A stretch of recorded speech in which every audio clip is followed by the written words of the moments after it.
हमने उदाहरणों के माध्यम से देखा कि किस प्रकार से हम संपत्तियों को चालू संपत्तियों के अंतर्गत वर्गीकृत कर सकते हैं। अब जैसे कि हम बात कर रहे थे गैर चालू संपत्तियों की, तो इन शर्तों के अलावा अगर कोई संपत्तियां आती है हमारे सामने तो उन सभी संपत्तियों को हम गैर चालू संपत्ति के शीर्षक के अंतर्गत शामिल कर सकते हैं। और बात करें अगर हम गैर चालू संपत्ति की, तो इसके बारे में हम देखते हैं कि जब गैर चालू संपत्ति के शीर्षकों को कई उपशीर्षक में विभाजित किया जाता है तो इसके अंतर्गत 5 प्रकार के अलग अलग वर्ग बनते हैं, अलग अलग संपत्तियां हम यहाँ पर देखते हैं। जैसे कि सबसे पहले इसके अंतर्गत आता है स्थायी संपत्ति, जिसे हम फिक्स एसेट्स के नाम से जानते हैं, पहले भी हमने इसके बारे में पढ़ा है। दूसरा जो है वो है गैर चालू निवेश, जिसे हम नॉन करेंट इन्वेस्टमेंट के नाम से जानते हैं। तीसरा है इसमें स्थगित कर संपत्ति, और चौथा है दीर्घकालीन ऋण या अग्रिम, जिसे हम loan and advance long term कहते हैं। और साथ ही इसमें शामिल किया जाता है अन्य गैर चालू संपत्तियां। जब हम इस तरह के क्रियात्मक प्रश्नों को हल करेंगे तो हम देखेंगे कि बहुत सारी ऐसी संपत्तियां हमारे सामने आती हैं जो इन 4 उपशीर्षकों से अलग हट के होती हैं, लेकिन वास्तव में वो गैर चालू संपत्तियों के अंतर्गत आती हैं। इसी के अंतर्गत सबसे पहले हम बात करें अगर स्थायी संपत्तियों की, तो स्थायी संपत्तियों के बारे में जैसे कि एक साधारण शब्दों में हमने जाना है कि बहुत बड़ी पूंजी की आवश्यकता होती है इनको खरीदने के लिए। एक बार जब हम उनको परचेस कर लेते हैं तो लंबे समय तक उनसे लाभ प्राप्त होता रहता है। तो इन्हीं सब बातों को भी हम ध्यान में रखते हुए कुछ और इसके बारे में जानेंगे। वास्तव में जब हम बैलेंस शीट के दृष्टिकोण से स्थायी संपत्तियों को समझने का प्रयास करते हैं तो यहाँ हम देखते हैं कि ये जो स्थायी संपत्तियाँ होती हैं इनको 2 भागों में बांटा जाता है। अगर एक हम देखें तो ये मूर्त स्थायी संपत्तियां होती हैं और दूसरा ये अमूर्त स्थायी संपत्तियां भी हो सकती है, जिन्हें हम टेंजिबल एसेट्स और नॉन टेंजिबल एसेट्स के नाम से जानते हैं। दूसरा एक वर्गीकरण किया जा सकता है इसमें कि ये पूंजीगत संपत्ति जो कार्य प्रगति पर है यानी वर्क इन प्रोग्रेस के अंतर्गत इनकी कैलकुलेशन की जाती है, और इसका ही एक दूसरा भाग होता है विकासाधीन जो संपत्तियां होती हैं जो डेवलपमेंट के प्रोसेस में जो काम कर रही हैं। तो 4 अलग अलग भागों में बांटकर हम इनका अध्ययन करते हैं। और साथ में अगर हम जाने कि टेंजिबल एसेट्स जो है मूर्त संपत्तियां जो है वो क्या है, तो इनके बारे में हम सीधे सीधे से कह सकते हैं कि तो ये ऐसी संपत्तियां हैं, ऐसी स्थायी संपत्तियां हैं जिन्हें हम देख सकते हैं, छू सकते हैं। जैसे कि हम बात करते हैं भूमि की, भवन की, मोटर वाहन की, फर्नीचर की, तो ये सारी की सारी जो है टेंजिबल एसेट्स यानी कि मूर्त स्थायी संपत्तियाँ हैं। दूसरा हम बात करते हैं अमूर्त स्थायी संपत्तियों की, तो बिल्कुल मूर्त संपत्तियों के अपोजिट यानी जिन्हें हम देख नहीं सकते, छू नहीं सकते, लेकिन वास्तव में वो एक संपत्ति के रूप में हमारे व्यापार में रहती हैं। जैसे हम बात करते हैं ख्याति की यानी कि गुडविल की। व्यापार की जो गुडविल है, व्यापार की जो प्रसिद्धि है, वो अपने आप में एक प्रकार से संपत्ति का रूप धारण कर लेती है, स्थायी संपत्ति के रूप में वो आती है, लेकिन क्योंकि उसे हम देख नहीं सकते, छू नहीं सकते, इसलिए हम उसे नॉन टेंजिबल यानी कि अमूर्त संपत्तियों के अंतर्गत शामिल करते हैं।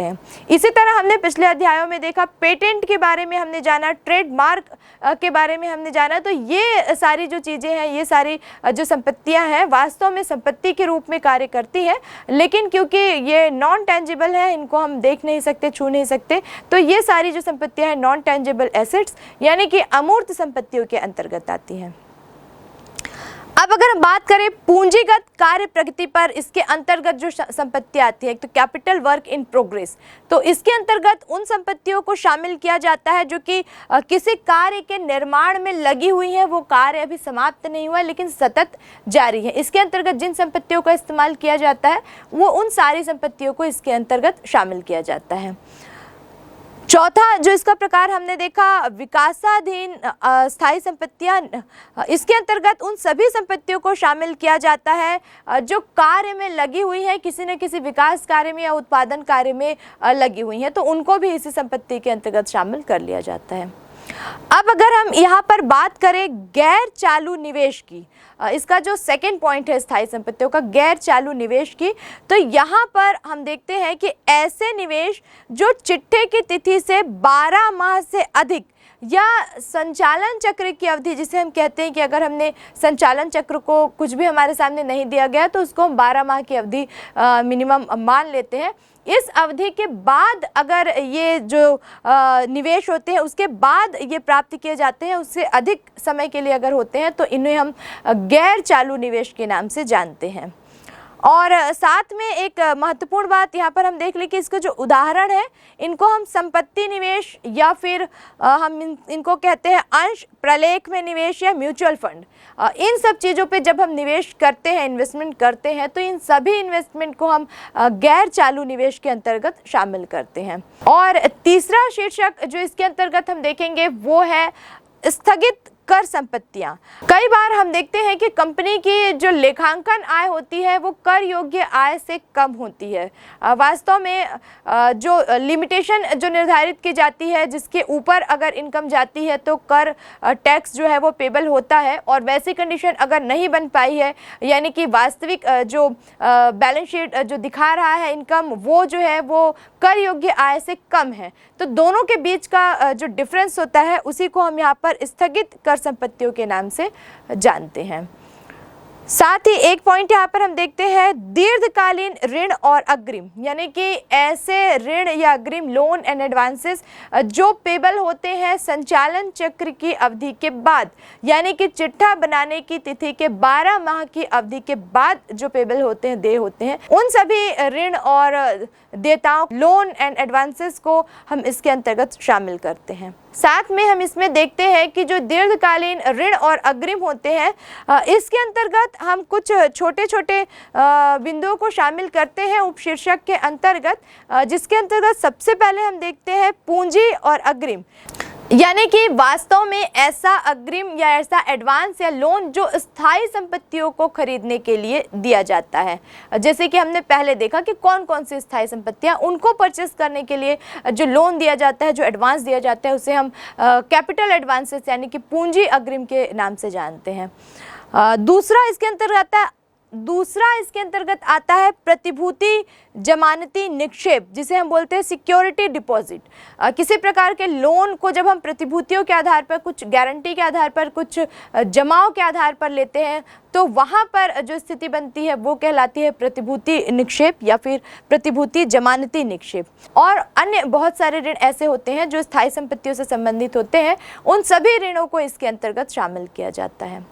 साथ में इसके अगले शीर्षक में हम गैर चालू संपत्तियों को शामिल करते हैं, और अर्थ के आधार पर इसको देखा जाए तो वास्तव में ये 1 वर्ष या उससे कम समय के लिए जो जिन संपत्तियों का निर्माण किया जाता है, यानी संचालन चक्र की अवधि से कम के लिए ये होती है या उसके अंदर के लिए होती है, तो इन संपत्तियों को हम गैर चालू संपत्तियां कहते हैं। और आइए देखें कि इसमें कौन कौन से उपशीर्षकों को शामिल किया जाता है। तो सबसे पहले इसके अंतर्गत आता है समता अंश यानी कि इक्विटी शेयर में किया जाने वाला इन्वेस्टमेंट, और सेकंड नंबर पर आता है पूर्वाधिकार अंशों पर किया जाने वाला इन्वेस्टमेंट। जब हमने अंशों के बारे में पढ़ा था तो हमने देखा था कि कंपनी 2 प्रकार के अंशों का निर्गमन करती है, इक्विटी शेयर और प्रेफरेंशियल शेयर। साधारण अंशों की अगर हम बात करें तो इसके अंतर्गत उन अंशों पर किया गया निवेश शामिल होता है जो केवल साधारण अंशों के लिए किया जाता है। ये वे अंश होते हैं जिन पर भुगतान का जो अधिकार होता है वो पूर्वाधिकार अंश के बाद होता है, यानी नाम से ही प्रतीत होता है कि साधारण अंश है। दूसरा, जब हम बात करते हैं पूर्वाधिकार अंशों की, तो ये वो निवेश होता है जो पूर्वाधिकार अंशों को खरीद कर किया जाता है, और वास्तव में ये एक प्रकार के ऐसे अंश होते हैं जिन पर भुगतान जो होता है वो जिन पर भुगतान की प्राथमिकता होती है, यानी कि पहले पूर्वाधिकार अंशों को भुगतान कर दिया जाता है और उसके बाद जो राशि बचती है उसको कंपनी की स्थिति के अनुसार समता अंशधारियों को जिनका भुगतान किया जाता है। एक विशेष बात यह है कि समता अंशधारियों पर जो भुगतान की राशि रहती है लाभांश की, वो अनिश्चित रहती है, लेकिन पूर्वाधिकार अंशों पर जो भुगतान की राशि रहती है वो पूर्व निश्चित होती है। जैसे कि आपने पहले भी देखा होगा कि जब पूर्वाधिकार अंशों की हम बात करते हैं तो पहले से ही उसमें लिख दिया जाता है 5% पूर्वाधिकार अंश 4% पूर्वाधिकार अंश, यानी कि ये जो 5% 4% है, ये लाभांश की देय राशि है जो कि पहले से ही निर्धारित कर दी गई है। तीसरा जो इसके अंतर्गत शामिल किया जाता है वो होता है सरकारी प्रतिभूतियां। ट्रस्ट में अगर हम इन्वेस्टमेंट करते हैं, गवर्नमेंट सिक्योरिटीज़ में हम अगर कुछ पैसा लगाते हैं तो उसको इसके अंतर्गत शामिल किया जाता है। और यहाँ पर हम देखते हैं कि ऋण पत्र या डिबेंचर में भी इन्वेस्टमेंट किया जाता है। जैसे कि हमने डिबेंचर वाले पूरे टॉपिक में देखा कि किस प्रकार एक कंपनी अपनी अतिरिक्त राशि की पूर्ति ऋण पत्रों के माध्यम से करती है। तो अंशों की राशि पर्याप्त हो जाने पर या अंशों का निर्गमन अधिकृत अंश पूंजी के लगभग हो जाने पर अतिरिक्त राशि के लिए फिर जब ऋण पत्रों का निवेश, ऋण पत्रों को जब बेचा जाता है तो उसमें जो निवेश किया जाता है, उन ऋण पत्रों को जो खरीदता है, इन ऋण पत्रों में किया गया निवेश भी गैर चालू संपत्तियों के अंतर्गत शामिल किया जाता है। इसी तरह एक इन्वेस्टमेंट हम देखते हैं म्यूचुअल फंड और दूसरा पार्टनरशिप फंड। म्यूचुअल फंड की बात करते हैं तो आप सभी जानते होंगे कि म्यूचुअल फंड जो है वर्तमान में इन्वेस्टमेंट का सबसे ज़्यादा प्रचलित और ज़्यादा से ज़्यादा लाभ देने वाला एक इन्वेस्टमेंट है, जिसके अंतर्गत बहुत सारी पब्लिक और प्राइवेट कंपनियां लगी हुई हैं। और इसके अंतर्गत अगर म्यूचुअल फंड्स के अंतर्गत हम किसी प्रकार का इन्वेस्टमेंट अगर करते हैं, कोई कंपनी अगर करती है, तो ये जो इन्वेस्टमेंट होता है वो गैर चालू संपत्तियों के अंतर्गत शामिल किया जाता है। पार्टनरशिप फंड की हम बात करें तो अगर पार्टनरशिप फंड किसी प्रकार के शेयर डिबेंचर इशू करते हैं अपनी पूंजी को एकत्रित करने के लिए, तो उसे जिसने खरीदा है वो जो निवेश होता है वो गैर चालू संपत्तियों के अंतर्गत शामिल किया जाता है। तो ये तो हमने बात कही, जबकि हम अन्य गैर चालू संपत्तियों के अंतर्गत विभिन्न मदों को शामिल करेंगे। नेक्स्ट एक टॉपिक, यहाँ जब हम बैलेंस शीट बनाएंगे तो यहाँ हमको देखने को मिलेगा संपत्तियों के अंतर्गत स्टॉक या रहतिया। स्टॉक के बारे में हमने पहले भी देखा है कि एक कंपनी जो है वो वर्ष भर जितने माल का उत्पादन करती है और वर्ष के अंत तक वो जितना बेच लेती है, बाद में वर्ष के अंत में जिस दिन वो अपने बुक्स ऑफ अकाउंट क्लोज करती है, वहाँ पर जो उसका माल बचा रह जाता है बना हुआ, वो उसका स्टॉक कहलाता है, जिसे हम क्लोजिंग स्टॉक कहते हैं। और फिर बाद में यही क्लोजिंग स्टॉक अगले वर्ष यानी कि जब से उसका वित्तीय वर्ष प्रारंभ होता है उस वर्ष के लिए ओपनिंग स्टॉक यानी कि प्रारंभिक स्टॉक के नाम से जाना जाता है।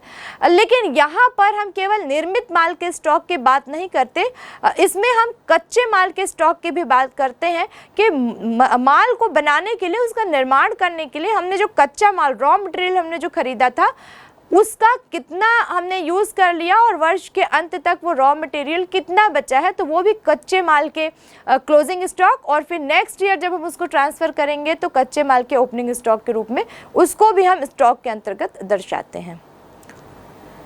एक महत्वपूर्ण बात स्टॉक के बारे में ये है कि जो माल निर्माणाधीन है यानी निर्मित हो रहा है, उसको भी हम इसको वर्ष के अंत में स्टॉक के अंतर्गत शामिल कर देते हैं। और मार्ग में अगर माल है, बना हुआ माल अगर मार्ग में है, बिका नहीं है, या कच्चा माल अगर मार्ग में है, बिका नहीं है, तो भी उसको हम स्टॉक के अंतर्गत शामिल कर देते हैं। तो संपत्तियों के अंतर्गत स्टॉक को हम लिखते हैं। उसके बाद जो संपत्तियों के अंतर्गत उपशीर्षक आता है वो होता है ट्रेड रिसिप्ट्स यानी व्यापारिक प्राप्तियां, जिसके अंतर्गत हम देखते हैं कि वो राशि जो एक वर्ष के दौरान प्राप्त हो जाती है, जैसे कि हम बात करते हैं देनदारों की, प्राप्य विपत्र की, इस तरह से जो प्राप्तियां जिनको हम लिखते हैं संपत्तियों के साइड में, ये सारी जो प्राप्तियां होती हैं ये व्यापारिक प्राप्तियों के अंतर्गत आती हैं। साथ ही एक टॉपिक हम देखते हैं इसमें नगद या नगद तुल्य। नगद यानी कि जो हमारे पास कैश है जिसे हम लिखते हैं कैश इन हैंड, या हमारे पास बैंक में जो कैश है जिसे हम कहते हैं कैश एट बैंक। और नगद तुल्य यानी कि कैश इक्विवेलेंट, यानी इतनी शीघ्रता से हम उसको कैश में चेंज कर सकते हैं और उनके डूबने की भी कोई संभावना नहीं रहती है, जिसे हम चेक, विनिमय विपत्र या हुंडियों को इसके अंतर्गत शामिल करते हैं, जिसे हम बहुत आसानी से बैंक के माध्यम से कैश के रूप में परिवर्तित कर सकते हैं। फिर इन्हीं संपत्तियों में शामिल किया जाता है अल्पकालीन ऋण और अग्रिम, यानी कि ऐसे ऋण या ऐसे अग्रिम जो बहुत कम समय यानी कि 1 वर्ष के भीतर, या हम कहें तो संचालन चक्र की अवधि के भीतर के लिए होते हैं। और इसी प्रकार हम इसमें शामिल करते हैं अन्य चालू संपत्तियां। अब बहुत सारी संपत्तियां हमको ऐसी भी देखने को मिल जाती है जिन्हें हम अभी तक हमने जिन शीर्षकों को अलग अलग डिवाइड किया उसमें उनका नाम नहीं आया है। तो जब हम प्रैक्टिकली इन क्वेश्चंस को बनाएंगे, क्रियात्मक प्रश्नों को हल करेंगे, तो वहाँ हम देखेंगे कि बहुत सारी संपत्तियां ऐसी होती हैं जो कहीं भी किसी शीर्षक या उपशीर्षक के अंतर्गत प्रदर्शित नहीं की गई है। तो उन्हीं संपत्तियों को हम यहाँ पर चालू संपत्तियों के अंतर्गत शामिल कर लेते हैं। जैसे कि हम कई बार देखते हैं बैलेंस शीट में कुछ मदें दी रहती है, विनियोग पर अर्जित ब्याज, पूर्व दत्त व्यय, अर्जित आय। तो इस तरह के जो छोटे मोटे इनकम होते हैं उन सभी को संपत्तियों से वो रिलेटेड होते हैं, तो उन सभी को हम चालू संपत्तियों के अंतर्गत शामिल कर लेते हैं। दिनकर लिमिटेड की अधिकृत पूंजी 50,000 दिनकर लिमिटेड की अधिकृत पूंजी 50 लाख रुपए है, जो कि प्रति 100 रुपए वाले समता अंश में विभाजित है। कंपनी ने 40,000 अंशों के लिए आवेदन पत्र आमंत्रित किए, जबकि 36,000 अंशों के लिए आवेदन पत्र प्राप्त हुए। समस्त मांगे मान ली गई और प्राप्त की गई, सिवाय 500 अंशों के जिन पर 20 रुपए की अंतिम मांग प्राप्त नहीं हुई थी। कंपनी ने 200 अंशों का हरण कर लिया, जिसमें अंतिम याचना की राशि प्राप्त नहीं हुई थी। तुलन पत्र में अंश पूंजी कैसे दर्शाई जाए, इसके लिए खातों की टिप्पणी भी तैयार कीजिए। इस प्रश्न में हमको जो इक्विटीज है, लायबिलिटीज है, उनको किस तरह से शो करना है ये पूछा गया है। और दूसरी बात कि जो इक्विटीज है, लायबिलिटीज है, उनमें जो अमाउंट हमने कैलकुलेट की है वो कहाँ से आई, किस तरह से आई, उसको शो करने के लिए हमको नोट्स ऑफ अकाउंट्स बनाना है। जैसे कि हमने वीडियोस में देखा कि जो भी जिन मदों को हम बैलेंस शीट में यहाँ पर शो करते हैं उनके लिए हमको एक नोट्स ऑफ अकाउंट्स बनाना पड़ता है, ताकि बहुत आसानी से हमको ये पता चल जाए कि ये जो अमाउंट है वो किस तरह से कैलकुलेट होकर बैलेंस शीट में आई है। तो सबसे पहले हम बुक्स ऑफ दिनकर लिमिटेड की बैलेंस शीट यहाँ पर हम बनाएंगे। तो इक्विटीज एंड लायबिलिटीज, जैसे कि हमने वर्टिकल फॉर्म देखा अधिनियम के अनुसार, तो सबसे फर्स्ट पॉइंट जो हमारा आता है वो आता है इक्विटीज एंड लायबिलिटीज, यानी समता एवं देयताएं। और प्रश्न के अनुसार हमको फिर देखना है कि इसके अंतर्गत कौन कौन से टॉपिक आएंगे। तो सबसे पहले यहाँ पर, क्योंकि शेयर होल्डर्स के बारे में सारी बातें दी गई है कि किस प्रकार कितने हमारे पास शेयर है, किस तरह के ऑथराइज शेयर कैपिटल है, तो सबसे पहले यहाँ पर हम शेयर होल्डर फंड लिखेंगे और उसके अंदर के जो पॉइंट है, यानी कि फर्स्ट पॉइंट जो है शेयर कैपिटल का, उसको हम लिखेंगे। उसके बाद हम देखते हैं कि शेयर कैपिटल जो है हमारी वो कितनी है। तो अभी हम इसको ऐसे ही छोड़ देंगे और अब इसकी कैलकुलेशन करने के लिए हम नोट्स ऑफ अकाउंट रेडी करेंगे। तो नोट्स ऑफ अकाउंट जब हम रेडी करेंगे तो हम देखेंगे सबसे पहले जो हमारी शेयर कैपिटल है। तो हमने पहले भी जैसे पिछले चैप्टर में देखा था कि जो शेयर कैपिटल होती है उसके अलग अलग प्रकार होते हैं। ऑथराइज शेयर कैपिटल होती है, इशूड होती है, सब्सक्राइब होती है। तो उसी के आधार पर हम क्रम से इसकी एंट्री करते जाएंगे। सबसे पहले यहाँ पर हम देखते हैं कि ऑथराइज शेयर कैपिटल यानी कि अधिकृत अंश पूंजी कितनी है। तो प्रश्न के अकॉर्डिंग, क्योंकि स्पष्ट रूप से दिया गया है यहाँ पे कि 50 लाख जो है वो इसकी ऑथराइज शेयर कैपिटल है और 100 रुपीज का एक शेयर है। तो इस हिसाब से हम आसानी से पता लगा सकते हैं कि टोटल जो नंबर ऑफ शेयर है वो हो जाएगा 50,000 और टोटल ये जो अमाउंट हो जाएगी शेयर कैपिटल की वो हो जाएगी 50,000 इंटू 100 या 50 लाख, या फिर प्रश्न में भी स्पष्ट रूप से दिया गया है कि इसकी जो टोटल अधिकृत अंश पूंजी ऑथराइज शेयर कैपिटल है वो 50 लाख है। तो ये लिखेंगे हम और क्लोज करेंगे अमाउंट को। इशूड कैपिटल के बारे में हम देख रहे हैं यहाँ पे प्रश्न में स्पष्ट रूप से बताया गया है कि इस 50,000 शेयर्स में से 40,000 शेयर जो है वो उनके लिए एप्लीकेशन इशू किए गए हैं। तो 40,000 इंटू 100 यानी कि 40 लाख रुपीज जो इशूड कैपिटल के अमाउंट है वो हम अमाउंट कॉलम में लिख लेंगे, फाइनल अमाउंट कॉलम में हम उसके लिखेंगे। और अब जो subscribe and fully paid up capital है उसकी हम यहाँ पर एंट्री कर लेंगे, अभिदत्त एवं पूर्णतः समादत्त जो पूंजी जिसे हम कहते हैं।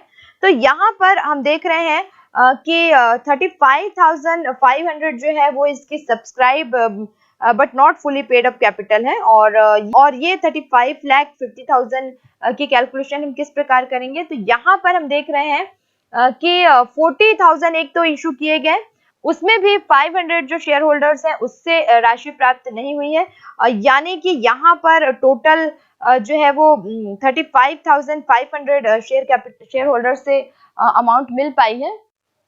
तो जबकि 36,000 जो शेयर है वो इशू किए गए थे और उसमें से 500 जो शेयर होल्डर हैं उन्होंने जो मांगी गई राशि है उसका भुगतान नहीं किया। ओवरऑल हम ये कह सकते हैं कि 35,500 इक्विटी शेयर्स पर 100 रुपीज ही हमको रिसीव हो पाए हैं।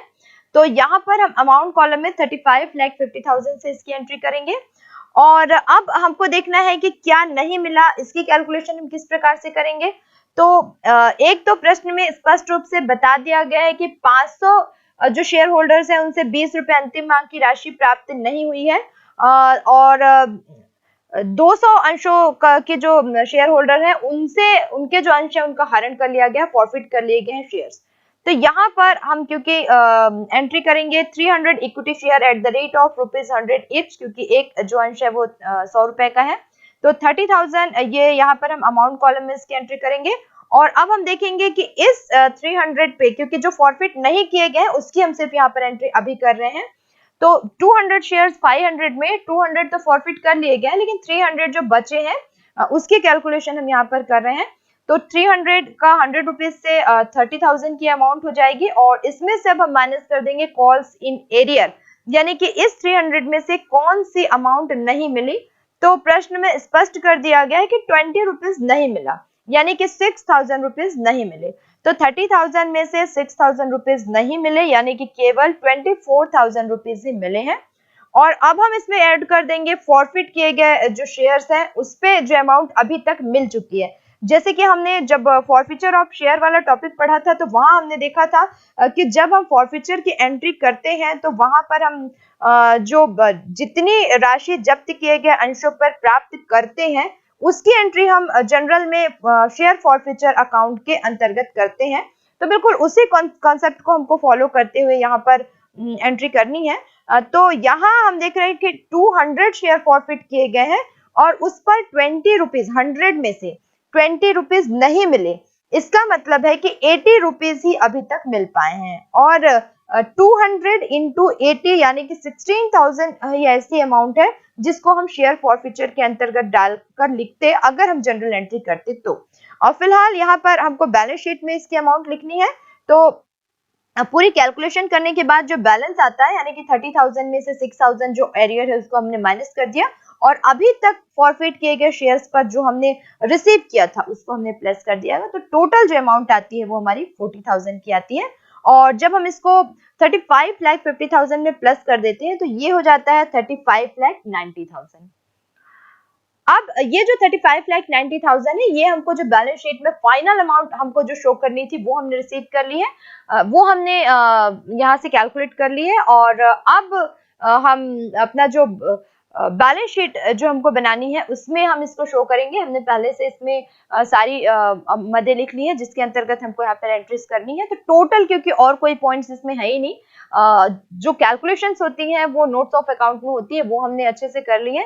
तो अब हम इस बैलेंस शीट में 35,90,000 से एंट्री करके इसको क्लोज कर देंगे।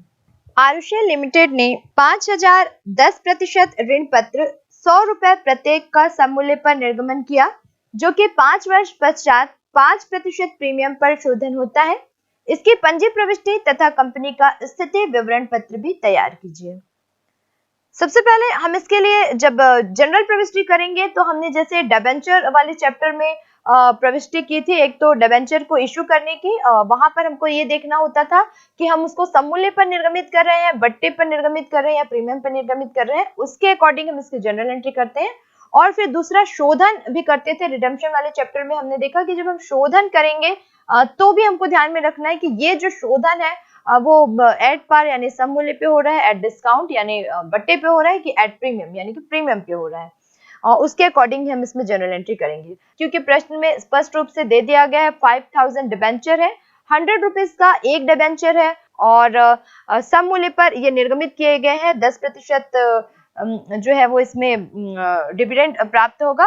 तो फर्स्ट एंट्री जो हम यहाँ पे करेंगे वो हो जाएगी bank account debit to 10% debenture application and allotment account, और 5,000 into 100 यानी कि 5 लाख से हम इसकी एंट्री करेंगे। नेक्स्ट क्योंकि इनका रिडम्पशन करना है तो यहाँ पर हमारी जनरल एंट्री हो जाएगी 10% debenture application and allotment account debit, loss on issue of debenture account debit, to 10% debenture account to premium on redemption of debenture. अब जब हम इसकी अमाउंट कैलकुलेट करेंगे तो हम देखते हैं कि सबसे पहले तो 10% debenture application and allotment account के डेबिट साइड में हम लिखेंगे 5000 इंटू 100 यानी कि 5 लाख से इसकी एंट्री करेंगे। उसके बाद हम देखेंगे कि जब हमने डिबेंचर को इशू कर रहे हैं तो वहां पे हमको लॉस क्या हो रहा है, इसमें हम इशू करते समय जो डिस्काउंट रहता है वो और शोधन के समय जो प्रीमियम होता है वो उसके आधार पर हम इसकी एंट्री करते हैं। तो यहाँ पर हम देख रहे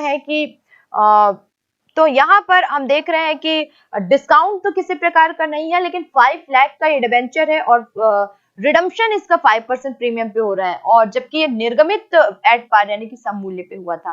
तो पूरी की पूरी जो प्रीमियम की अमाउंट है उसको हम loss on issue of debenture मानेंगे। 5 लाख का 5% यानी 25,000 आ जाएगा loss on issue of debenture account के डेबिट साइड में।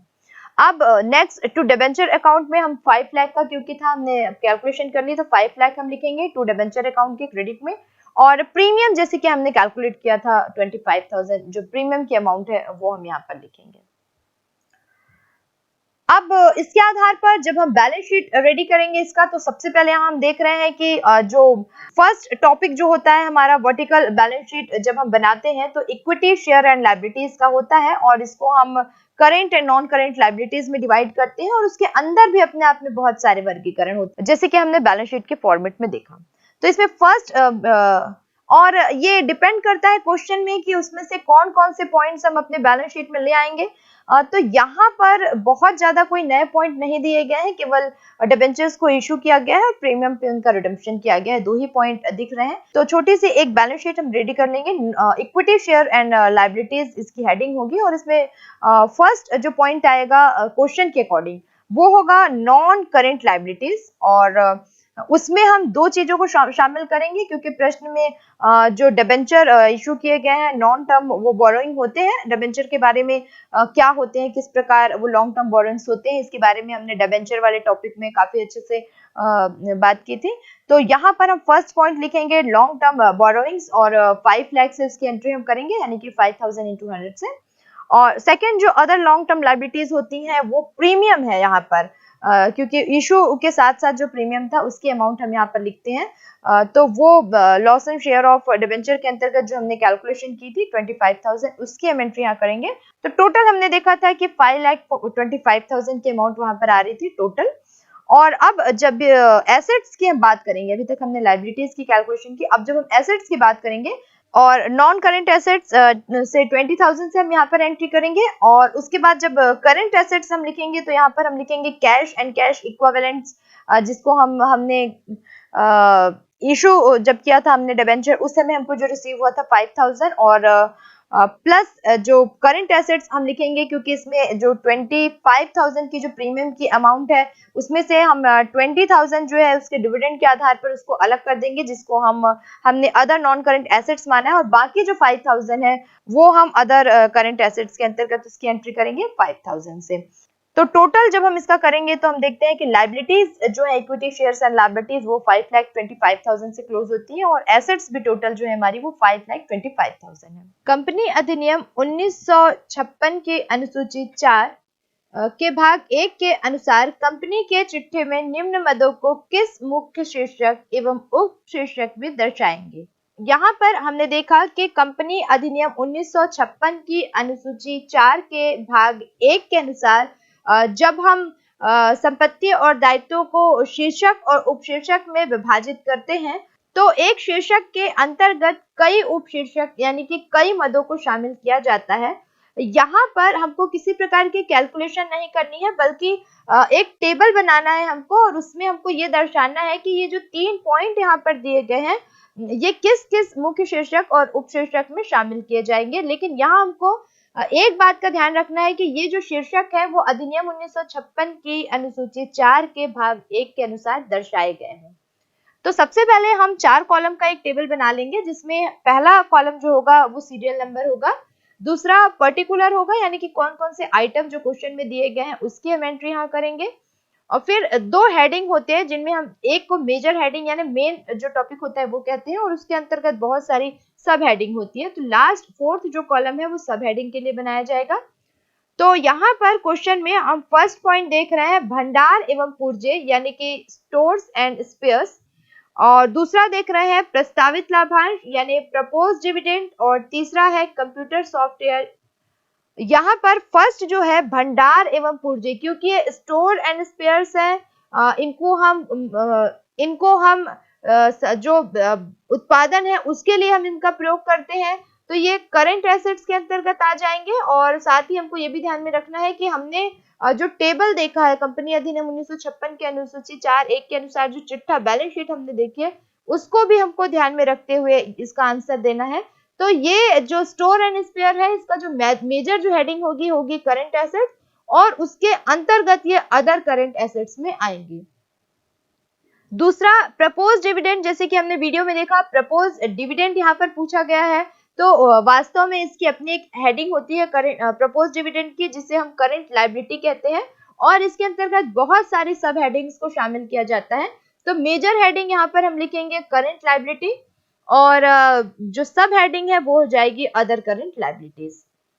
उसके बाद थर्ड जो पॉइंट है कंप्यूटर सॉफ्टवेयर, तो हम पहले भी हमने देखा कि कंप्यूटर सॉफ्टवेयर जो है वो नॉन करंट एसेट्स के अंतर्गत दिया गया है, और वास्तव में क्योंकि हम यहाँ पे और कंप्यूटर सॉफ्टवेयर जैसे कि हमने पहले भी देखा ये नॉन करंट एसेट्स के रूप में दिया गया है, और वास्तव में जब हम सब हेडिंग लिखेंगे तो तो बैलेंस शीट के अकॉर्डिंग ये इंटेंजिबल एसेट्स में आएगा। और वैसे भी हम देखते हैं कि ये सॉफ्टवेयर की बात कर रहा है, कंप्यूटर सॉफ्टवेयर की बात कर रहा है, तो हालांकि ये तो एसेट्स है लेकिन हम उसको भौतिक रूप से महसूस नहीं कर सकते, इसलिए हम इसको इंटेंजिबल एसेट्स के अंतर्गत शामिल करेंगे।